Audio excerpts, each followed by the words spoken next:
Hey everyone, welcome to the July State of the Real Estate Market Address. My name is Erica Despain. I'm the owner and editor of All Things Madison. And since January of 2022, we have been doing a State of the Real Estate Market Address every single month. And the most fun thing about this series is that real estate is not the same as it was in January.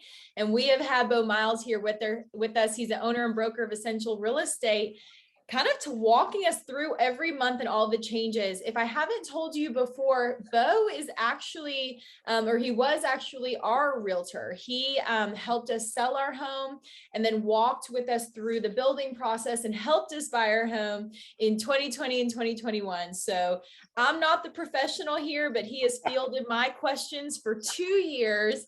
And I tell you that just to share a little bit of credibility. So he is going to walk us through what the real estate market looks like, not only right now, but specifically to Madison, which is so cool. So, hey, Beau, tell us what's Hi. going on.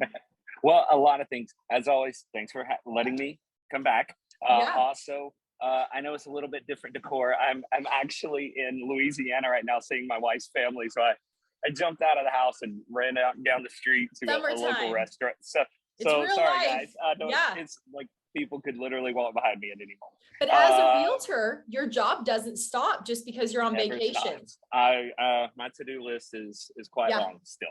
Tell us about the market. Yeah, let's go in because this has been the craziest change we have had yet. There's a lot of rumor, a lot of innuendo, a lot of just confusion right now, right? There's a lot of questions as what's going on, and I want to dive into it. And so me and you've kind of talked that, guys, it's probably going to be a little bit longer of a normal state of the market because we just have to make sure that we explain things as clear as we can, but also this is kind of still a 30,000 foot view because it's kind of a lot of complicated parts. So first things first, before we go into what really is going on, let's do what we do every month. Give us some stats. And the numbers, let's go into it. So last month I told you I got to use my cheat sheet here. Last month we had 125 properties active the day that we were talking. Today active, we have 194. We have a little bit of a jump right there. 70 new homes in 1 month on the market. 1 month. Okay. Now, but here's the part I find real interesting is we had approximately 400 houses sold in May. I got May's data. We did it in June, but in May's data, okay, we had approximately 400 sold, contingent, or pending. Right now we have 369. Okay. So we have less. So a lot of people go, oh, this is the shift. That's what we're going to talk about in a minute. So hold on to that one. There's a lot of things that have happened and have happened, in my opinion, really well. Another thing that you need to know is that we're at 7 days on the market. Okay. Last month we were at 5. And again, I didn't do my disclaimer. This is all Madison City. This is not Huntsville. It's not Madison County. This is not Athens. This is Madison City only. And so, but that does include the parts that aren't necessarily Madison schools and things of that nature. Madison it's not done by school. Average time on the market, 7 days. 7 days. 7 days, 1 week. And that is the date that the agent puts it in and the agent changes it. I might have forgotten to change something by 1 day. If Huntsville Area Association of Realtors sees this, they might wag their finger at me for that one. So it's probably still right there at 7 days. What does this actually mean? What are all these numbers? Because the most other important number is the Federal Reserve last month gave us a 0.75 rate increase. Again, I want to be clear on this because what's different about this, everybody hears 0.75 and they go, cool, I can get a 0.75 rate. No, 0.75 is what's called prime. Prime is what the Federal Reserve gives money to banks and says, we'll give you this money at a 0.75 interest rate. The bank then chooses, hey, what will I give that to the consumer at? Based off of credit score, based off of GTI, based off of whatever. They can base it off of just about anything other than discriminatory things. And so this is not to you, but for them to go from what has predominantly been 0 And then we had a 0.5. I think we had a 0.25 and a 0.5 and a 0.75. We've had 3 already. The Federal Reserve has said over the next 2 years, we'll have 11 increases. This year alone, they're expecting 7. So they're expecting this to happen 4 more. It could be a 0.25, a 0.5, 0.75. They can raise it whatever they deem. Okay. We're still waiting on Q2 numbers to come out. That will give us our GDP. So for somebody who's kind of real estate stupid, what does this mean for like, for my wallet? What it means, that's a great question. What it means is this, is your dollar doesn't go as far. And what I mean by that is this, your interest rate will be higher on your house, which will mean you will pay more monthly for a $100,000 house today than you did for a $100,000 house in January, just because rate increases go up. And so now that scares a lot of people, and everybody goes, oh, this is what happened in 08 and the bubble's crashing and here it is. Oh no. Yeah. I'm sorry for people who have been waiting on the crash. But as Mark Twain says, reports of my death are greatly over exaggerated. It does not appear, it could be, but as of today, it does not appear to be crashing. It just appears that rates are going up. You can still get a rate for 5.5, 5.25. If you can kind of get them for their occasion, depending on credit score. 6, if you're an investor, you're still looking at 7s. Okay.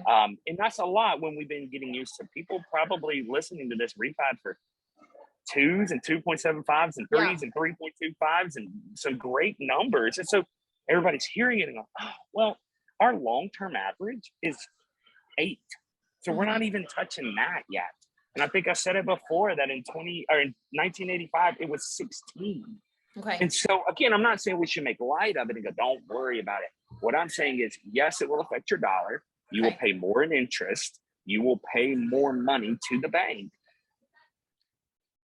However, it's supply and demand. Okay. We don't have enough stuff, even at having 194 houses on the market. Okay. Even with having that, every day it feels like you or some other news article is coming out about 500 more jobs to Huntsville. Whatever it might be. I mean, Space Force, when it officially gets rolling, it brings thousands and thousands of jobs. And so all that to say, you go, oh, well, I guess people are going to stop buying. I'm not seeing that. Okay. I put a house on the market last week in Madison, sold in one day with multiple offers. It's just higher rates and it doesn't feel good. But what we try to remind people is when the rates go back down, you can refi. Most people in the mortgage world say you marry the house, not the rate. And so that's kind of one of those things. It feels very, the sky is falling. It feels very Chicken Little here that we're going, oh my gosh, everything's changing. It's changing, but it doesn't mean it's over. Now, does it mean you might have less offers? Does it mean you might not get a full price? Does it mean it might sit for 2 extra days? Now we're kind of coming back to these data points that maybe what we're seeing is actually what you and I talk about it, a normalization of the market. Instead of having 40, I mean, I think last year I had a house in Madison that had 37 offers on it. Okay.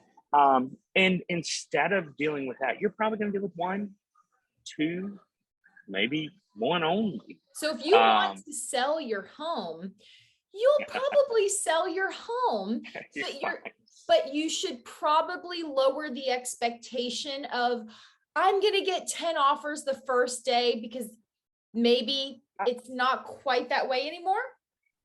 It could be. Could be. So there's also a theory, and I don't know if I'm fully into this part yet. Okay. But there's another theory going around with a lot of people who think what could happen here is that buyers are going to see that rates are not going back down. Okay. The Federal Reserve is not going to next month go, oh, it worked. We're going back under by 0.75. There's going to be another increase. Okay. So we know this is still coming. And so because of that, there's a lot of belief that when rates increase, everybody pauses and gets nervous and goes, oh, whoa, let's stop for a minute. Okay. And then when they realize, hey, their rates are only going up and prices of houses still seem to be going up, I need to get in now. Okay.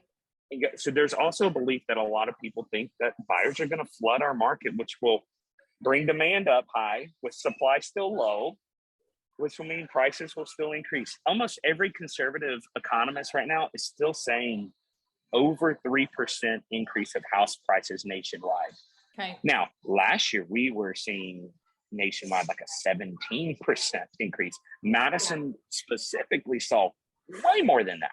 Okay. We saw way more than 17 in a lot of situations. Mm-hmm. And so will we see it? And then like the yearly average, typically, just to give a number out there, is 3. You expect houses to appreciate at 3% a year on average over the time of their life. And so we're still seeing economists, the conservative ones are still saying it's going to go over 3%. It's just now you're paying a higher rate. Yeah. And really, I think that it's, to me, the non-professional, that's what I hear is, yes, the rate is a little higher, but really we've gone back to a market that's kind of normal. You can breathe. Yeah. But it's okay. So, okay, say you have Yes. someone, let's talk real talk here. You have someone that lives in Madison City come to you and they want to sell their home that's in Madison City. What is 1 or 2 things that you're going to give them as expectation management or a tip as they go into the selling season? I'm going to selfishly plug what I do on this. Okay. The number one thing, and if your agent is not doing this, you need to have a different conversation with your agent. Okay. The number one thing that needs to happen is you need real comps. You need real data that says this is what houses actually sell for. Mm-hmm. And you, the buyer or the seller, should not be just going, I want this much. You need to set an expectation of this is what it's selling for. If my next door neighbor who has a house that's 100 square feet more than me and we have the same features inside sold their house for $500,000, maybe I'm not going to sell my house for $750,000. You know what I mean? So one, I set realistic expectations with comps. That is my selfish, that I'm telling my agents right now, if you cannot price a house, this market is going to eat you alive. And I'm telling our clients, here's real data. And I'm literally pointing it out. This is what we're selling for and why we're selling for it. That is number one. And I cannot preach that enough. It is important to price your house right. Everybody goes, well, it's still selling overpriced. Price it right. Price your house right. Price your house right. I need a shirt. Price your house right. I'm going to put it in my caption of the video. Price your house right. Now listen. Yes. Okay. And so, but number 2, with expectations, I tell them this, what we're talking about. I tell them, hey, you're not probably going to have 65 showings in 3 days. Okay. There are people who are a little nervous right now. Okay. And I explain what's going on here. And you should have an agent. If you're watching this and thinking, man, I didn't know all this, and you're trying to sell your house, your agent knows, and you just need to talk to them. They're smart, they're good agents. So sit them down and talk to them and say, hey, what's going on in the market? And so that's number 2, just set realistic, hey, I'm not seeing 30 offers coming in with waived appraisal and waived inspection and this and this and this right now. Could it change tomorrow? Yep. Yeah. Will it not? It's so interesting, but so good. And just a good reminder, what about you have a buyer coming to you?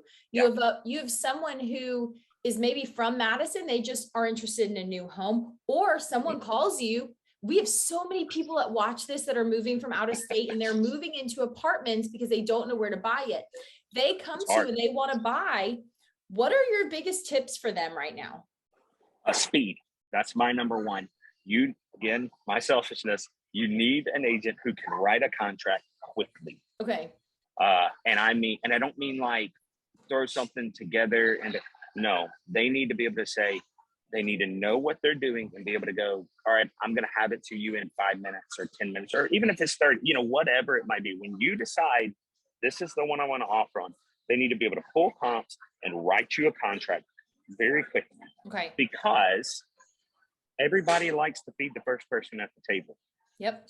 Because they get that first deal, and if it's a good deal, if it's comparable and they priced it right. Remember, they priced it based off of comps, and you're buying based off of comps. Y'all should be pretty close. give or take. Sometimes different situations happen. Yeah. You should be able to get that in front of them in hope that they go, that's exactly what we wanted, sign. Okay. Get in front of them quick. Okay. Because when you do that, we see, and your buyer's agent should not just send a dot loop, which is where we digitally sign everything, should not just sign a dot loop and go, see ya. Yeah. I send a dot loop, I call the agent. Hey, Mr. Agent on the other side, I just sent you an offer for this. This is what it says. I explained the offer. This is what it says. We really want to do business. We want to make, and I try to be friends with all of the agents on the other side. I try my hardest. It doesn't always work, but we try our hardest. Sure. And 99.999% of agents do that too. Sure. And so you want that agent who really goes to bat for you, gets you in front of the house, gets you to see it. Luckily now you're probably going to be able to not have to run out when a house goes on the market at noon on a Wednesday and see it by 1. You probably don't have, you might, but you probably don't have to. And so you can do things the right way. You can negotiate, you can talk and try to make things work. I mean, I put a house under contract today, not in Madison, in another area. And we got it for $10,000 under list price. Okay. Because we got it in front of them quickly. We talked to them. We negotiated back and forth on some things. We found a great deal. We verbally shook. Yeah. Got them into, and they did it. And so that's the thing, is have an agent who's willing to go that little extra step to make sure that you're in front of them. So those will be my 2 biggest buying. And I know it sounds like just have an agent. If you're doing it on your own, do the same things. I'm not saying that. If you're not using an agent, that's your choice. Sure. There's some stats about that I'll give one day. But if you're doing it on your own, do the same stuff. Get on the phone. Get there, get it quickly. I mean, I'm not saying you have to have an agent. I think you should, but I'm an agent. Sure. Yeah, that's good. Well, hey, we're about out of time, but I did want to give you the floor one last time to just say, is there anything else that as we're seeing the shift here, you really want to make sure people know? 2-ish quick things. One, I want to tell you one other quick stat, because I think that Huntsville is a city, Madison is a city built off of data. Sure. In 2019, in June of 2019, 192 homes sold. Okay. In June of 2022, and I'm going to tell you why I did 2019 in a minute. In June of 2022, 211 homes sold. So very even similar. In the middle, very similar. We had a rate increase. We saw all these different things in that same month. That's a direct comparison. I did 2019 because it's pre-pandemic. That's it. It gets us to what was our last normal time frame. I don't know what normal is anymore. And so just so you can know, so that's, I say 2-ish, because that leads me to the second part is don't panic, y'all. We're okay. Our market is still very, very strong. It is still fun. It is still good. You can still get a house. You can still sell your house. You can still get equity building. All these things are all still very, very, very true. So don't freak out. And stay calm and breathe, and it'll all work out. Price your house right. Be competitive if you see something you want, and stay calm, remembering that this is Madison, Alabama. It's a truly wonderful place to live. People want to live here. People want to buy homes here. You know, I as a non-professional, I don't want to say that Madison's in a bubble by any means, but we do live in a highly desirable city where homes do buy and sell often. People, it's a wonderful place to live. So I love honing in on just Madison, talking about what's happening here. I appreciate your advice. You live here in Madison too, and you're invested in our community too, because you're raising your kids here as well. So thank you so much. Tell everybody where they can get in touch with you with Essential. I know that we threw a whole lot of data and a whole lot of stuff, and if you just need to talk and no pressure buying or selling your house, you can always text or call me at 256-653-9414, or you can email me at Beau Miles, BEAUMILES @gmail.com. Okay. Simple and easy. Reach out. I'm happy to talk. Even if you're like, I don't want to buy or sell, but I need to understand what's happening, please feel free. I will do my best to schedule some time and say, let's talk for 10, 15 minutes and go through it and make sure I want people, confusion is the enemy of real estate. And I don't want people confused. That's a mic drop. That's good. Okay. Well, Beau, thank you so much for joining us. Looking forward to talking to you in August. Absolutely, girl. We'll see you soon. Thanks.